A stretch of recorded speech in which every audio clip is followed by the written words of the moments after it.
देवराज युधिष्ठिर बोले, हे भगवान, आपने माघ के कृष्ण पक्ष की खट्टिला एकादशी का अत्यंत सुंदर वर्णन किया है। आप स्वदेज, अंडज, उद्भिज और जरायुज चारों प्रकार के जीवों के उत्पन्न, पालन तथा नाश करने वाले हैं। अब आप कृपा करके माघ शुक्ल एकादशी का वर्णन कीजिए। इसका क्या नाम है, इस व्रत की क्या विधि है और इसमें कौन से देवता का पूजन किया जाता है? श्री कृष्ण कहने लगे, हे राजन, इस एकादशी का नाम जया एकादशी है। इस व्रत को करने से मनुष्य ब्रह्म हत्यादि पापों से छूटकर मोक्ष को प्राप्त होता है तथा इसके प्रभाव से भूत पिशाच आदि योनियों से भी मुक्त हो जाता है। इस व्रत को विधि पूर्वक करना चाहिए। अब मैं तुमसे पद्म पुराण में वर्णित इसकी महिमा की एक कथा सुनाता हूँ। देवराज इंद्र स्वर्ग में राज करते थे और अन्य सब देवगण सुखपूर्वक स्वर्ग में रहते थे।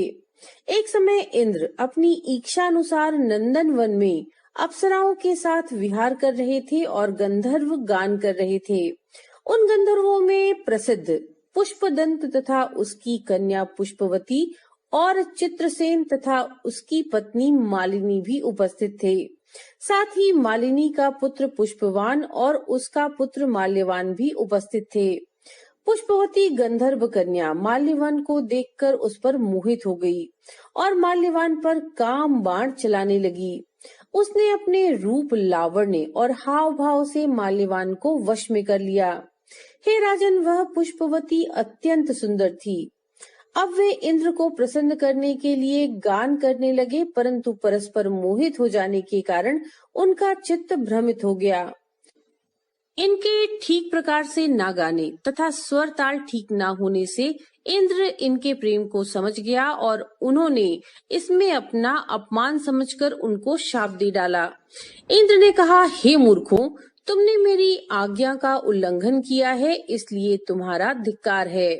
अब तुम दोनों स्त्री पुरुष के रूप में मृत्युलोक में जाकर पिशाच रूप धारण करो और अपने कर्म का फल भोगो।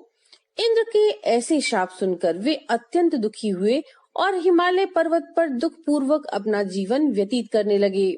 उन्हें गंध, रस तथा स्पर्श आदि का कुछ भी ज्ञान नहीं था।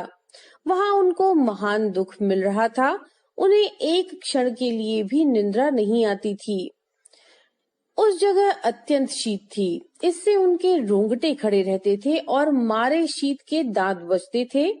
एक दिन पिशाच ने अपनी स्त्री से कहा कि पिछले जन्म में हमने ऐसे कौन से पाप किए थे जिससे हमको ये दुखदाई पिशाच योनि प्राप्त हुई। इस पिशाच योनि से तो नरक के दुख सहना ही उत्तम है, अतः हमें अब किसी प्रकार का पाप नहीं करना चाहिए। इस प्रकार विचार करते हुए वे अपने दिन व्यतीत कर रहे थे। देवयोग से तभी माघ माह में शुक्ल पक्ष की जया नामक एकादशी आई।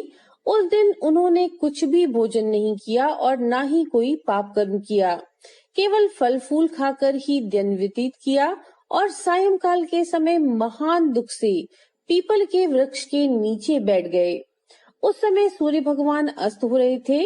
उस रात को अत्यंत ठंड थी, इस कारण से वे दोनों शीत के मारे अति दुखित होकर मृतक के समान पड़े थे। उस रात्रि उन्हें निद्रा भी नहीं आई। हे राजन, जया एकादशी के उपवास और रात्रि के जागरण से दूसरे दिन प्रभात होते ही उनकी पिशाच योनि छूट गई। अत्यंत सुंदर गंधर्व और अप्सरा की देह धारण कर सुंदर वस्त्राभूषणों से अलंकृत होकर उन्होंने स्वर्गलोक को प्रस्थान किया।